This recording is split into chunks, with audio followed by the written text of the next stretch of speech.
だと声の限り悲しみよりもっと大事なこと去りゆく背中に伝えたくてぬくもりと痛みに間に合うようにこのまま続くと思うねもしも全て投げ捨てられたら笑って生きることが楽になるのまた胸が痛くなるからもう何も言わないでよ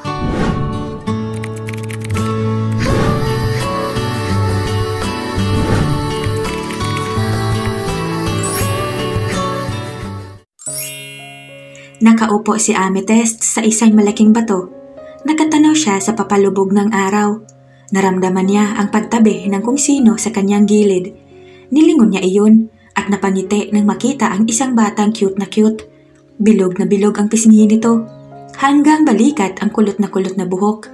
Parang buhok ng isang cherubim. Hindi niya mawari kung lalaki o babae ang bata. Nakasuot ito ng damit na kulay krema. Tuwid lamang ang cut niyon at basta na lamang nilagyan ng butas upang maisuot ang ulo at dalawang kamay ng bata. Umabot iyon ng hanggang tuhod. Kailan ka aalis dito? Boses bata, ngunit tila matanda makipag-usap ang bata. Hindi ko pa siya kayang iwan lalo na sa kalagayan niya. Paano kung hindi na siya bumalik sa dati? Habang buhay ka na ba dito sa lupa? Hindi na dito ang mundo mo, Amethyst.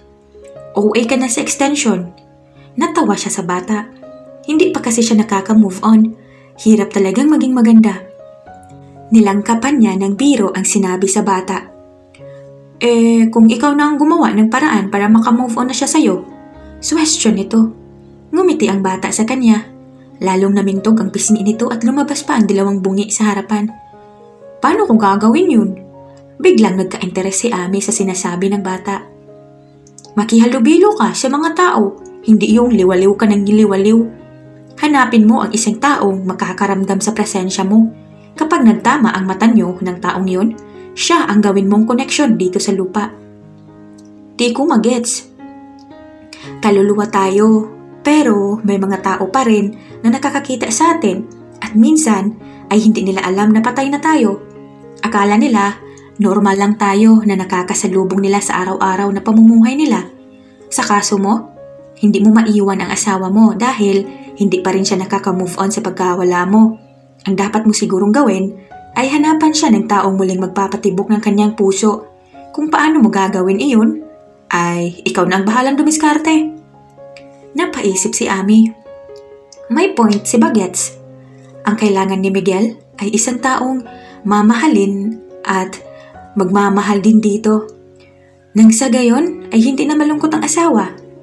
Sabay silang tumayo ng bata. Sa isang iglap ay nasa isang lugar na sila ng maraming tao. Busy ang lahat, may kanya-kanyang trabaho. May mga nag-aabang ng sasakyan, may tumatawid, may mga nagkakape sa coffee shop, may mga naghahagaran, may mga hinuhuli. Normal ang paligid, sila lamang ang hindi. Inilibot niya ang paningin. Nagtama ang mga mata nila ng isang lalaki. Napapapalakpak si Ami. Nagtama ang mata namin ng lalaking iyon. Tumango pa siya sa akin. Tuwang-tuwang sabi niya sa bata. Nasapo naman nito ang noo. Dahil kaluluwa na rin siya, Amethyst. Ang lamang mo lang sa kanya, hindi pa niya alam na patay na siya. Yung hinahabol ng mga pulis kanina na snatcher, na biktima siya nun. Nakaramdam ng pamimigat ng dibdib si Ami. Naawa siya dun sa lalaki. Ganun din siya noon, nung hindi pa niya alam na patay na pala siya. Naglakad sila ng naglakad ng batang akay niya. Tumatagos lang ang katawan ng mga taong nakakasalubong nila hanggang sa lumagos si Ami sa isang nagmamadaling babae. Napahinto siya sa paglalakad. Nilingon ang babaeng nilagusan para lamang makitang huminto rin ito. Nilingon siya ng babae. Gulat ang namutawi sa mga mata nito. Nagkatitigan sila. Hindi ka totoo. Umiling na bulong nito. Nagkatinginan silang dalawa ng batang akay niya. Nakatalikod na ang babae at may pagmamadali sa lakad nito. Siya na ang hinahanap mo, Amethyst. Huwag mo na siyang pakawalan. Pagbaling niya muli sa bata ay wala na ito sa kanyang gilid. Pumikit si Ami. Sa pagdilat ay nasa kwarto na siya ng babaeng nakabangga kanina. Hindi nalalayo ang bahay nito sa bahay nila ni Miguel. Dumukwang siya sa natutulog na babae. Pinakatitigan niya ang mukha nito. Pamilyar ka sa akin, sis. Nagkita na ba tayo noon? Kausap niya sa nakangangang natutulog na babae. Samantala, pabalibag na binuksan ni Yolanda ang isa sa mga pinto ng comfort room. Pagka-flush sa toilet ay agad siyang naupo roon at inilabas ang kanina pa nagpapabigat sa kanyang pantog. Tumirik ang mga mata at napasipol pa si Yolanda nang maginhawaan sa wiwing kanina pa pinipigilan. Ang sarap! Bago itaas ang zipper ng pantalon ay hinimas muna ni Yolanda ang puso na kumipis. Palabas na siya ni marinig niya ang mga yabag. Sa wari niya ay matulis ang takong ng kung sino man dahil nag-e-echo iyon. Binaliwala niya na lamang, at least may kasabay siya. Plano pa kasi niyang mag-retouch bago umuwi. Siya na lamang ang nasa opisina. Matapos lang ang ginagawa ay pinigil niya ang wiwing kanina pa gustong kumawala. Ang ending, mag-isa na lamang siya sa building kaya walang pwedeng isama sa CR. Si Crane, hayon at nauna na sa parking. May kaharutan kasi. Lumangit-ngit ang pinto. Lumabas na rin siya at humarap sa salamin. Yukong-yuko siya habang isa-isang inilabas ang mga makeup sa kanyang pouch nang may mahagip sa gilid ang kanyang mata. Parang may isa pang dumating at dumire-diretso sa isa sa mga pinto ng toilet pero wala naman siyang narinig na yabag. Excuse me, salita niya. Medyo kabado na. Kung bakit kasi tila nakaputi ang huling dumating. Tinataga ni Yolanda ang kanyang sarili kahit pa pinagpapawisan na siya. Wala kasing tumugon sa kanyang sinabi. Isa pa ay, kanina pa niya hinihintay na matapos ang dumating sa kabilang pinto. Pero ang tagal na, hindi pa rin lumalabas. Nakabibinging katahimikan. Huwag mong sabihin na nandito ka? Nanginginig niyang sigaw. Na naman, girl? Kung may kailangan ka, magpakita ka ng maayos. Huwag kang manakot. Bad trip ka din eh. Hahaha, sis, I'm here. Shit! Nagkuha pang mag-English ang lintik. Nanginginig na humarap si Yolanda sa salamin. Anong lakas ng sigaw niya nang makita ang babaeng nakatayo sa kanyang likuran. Tulala siya. Napanganga. Nanlalaki ang mga mata. Ang buong akala ni Yolanda ay nailabas na niya ang lahat ng laman ng kanyang pantog. Hindi pala. Ramdam niya ang pag-agos ng wiwi sa kanyang pantalon. Naluluhang pumikit siya ng mariin. Hindi ka totoo. Umalis ka na. Bakit ako? Nanlalambot ang kanyang tuhod at napasalampak siya sa sahig. Anumang siksik ang ginawa ni Yolanda sa ilalim ng lababo, yakap ang kanyang dalawang tuhod. Hindi alintana ang sobrang pagkabasa niyon. Maya-maya ay nakarinig siya ng mga hikbi. Hindi pa rin siya nagmulat ng mga mata. Please, sis, huwag kang matakot. I really need your help. Please. Wala akong alam sa ganyan. Ano ka ba? Nagahasa? Na-hold up? Ano? Hindi pa ba nahahanap ang bangkay mo? Di ko carry maghanap ng bangkay. Ano ba? Sakto lang ang budget ko pang gas para pumasok sa trabaho. Kung may makakarinig siguro kay Yolanda, ay baka pinagtatawanan na siya. Pero anong magagawa niya? Sa sobrang takot at kaba, ay hindi na rin niya alam ang mga lumalabas sa bibig niya. None of the above, sis. Tulungan mo ko sa hobby ko. Nakilala mo na siya. Anak ng... Ano namang magagawa ko sa asawa mo? Kung lasinggero yun o adik, wala akong time. Sa sarili ko nga, wala na akong time eh. Sa asawa mo pa? Di ko pa nakilala yun. Sino ba yun? Tumahimik na ang paligid. Nakiramdam si Yolanda. May sumisinghot. Ang singhot ay nauwi sa hagulgol. Hindi naman nakakatakot ang hagulgol dahil may hinhin na hagulgol ang naririnig niya. Nag-angat siya ng ulo at nakita ang white lady na nasa sulok din. Nakayukyuk gaya ng itsura niya. Yumuyog-yog ang mga balikat dahil sa pag-iyak. Napabuga siya ng hangin. Naawa sa kaluluwang umaatungal. Huwag ka nang umiyak. Uy, kapag tinulungan ko ba yung asawa mo, ano naman ang mapapala ko? Aba, kailangan ay masiguro niya na titigilan na siya ng multong ito kapag nagawa niya ang pagtulong na sinasabi nito para sa asawa. Mukhang totoo nga ang forever ah. Multo na si ate pero inlababo pa rin sa mister na naiwan. Talaga? Parang batang paniniguro nito sa kanya. Oo nga, tumahan ka na. Saan galing ang luha mo? May mata ka ba? Hindi naman ako umiiyak. Ma-acting lang. Aba, matindi. Gusto kitang makita. Ano bang itsura mo? Baka kagaya ka nung iba ha? Luwa ang mata, basag ang uso, o kaya may taga sa noo. Tumawa ang multo. Pati ang pagtawa mahinhin, ano ba to? Wala akong ganoon sis. Sa tuwing haharap ka sa salamin o kahit anong bagay na may refleksyon, makikita mo ko at maganda ako. Eh di ikaw na. Gumapang si Yolanda. Dama pa rin niya ang panlalambot ng kanyang mga binti. Malamang nababaliw na siya. Paanong hindi? Nakikipag-usap siya sa isang kaluluwa. Magaling. Nawala ang babae sa sulok. Kumurap ang ilaw.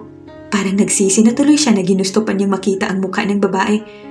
Kahit kabado at pigil ang paghinga, ay pinilit pa rin ni Yolanda na humarap sa salamin. Bahala na. Kung hihimatayin man siya, sana may makakakita agad sa kanya in case na mabagok ang kanyang ulo.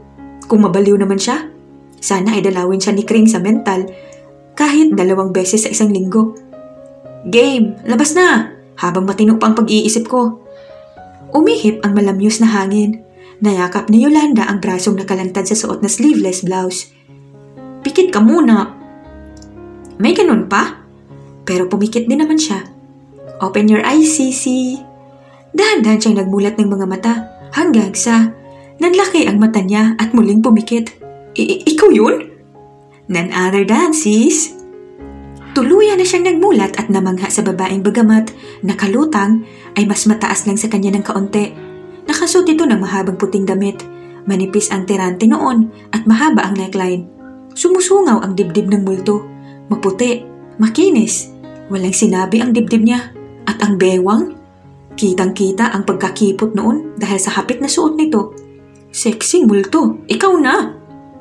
Nakatutok ang mga mata niya sa mukha nito. Mas dapat atang mapagkamalan niyang anghel ang babae kaysa white lady. Maganda, walang kasing ganda. Natanong niya tuloy ang sarili kung ganun din kaya siya kaganda kapag namatay siya. Mukhang malabo. Kung mamamatay siya dahil sa pagkabaliw sa pakikipag-usap sa kaluluwa, malamang na mapabayaan niya ang sarili at magmukhang lost siyang kahit wala pa namang anak. Haggard na multo ang kalalabasan niya. Sure ka na white lady ka? Mas mukha kang anghel. Napangiti ang babae. Mas lalo itong gumanda sa paningin ni Yolanda. Okay, mas masama na to. Kung hindi insecurity ang nararamdaman niya, di kaya tibo siya.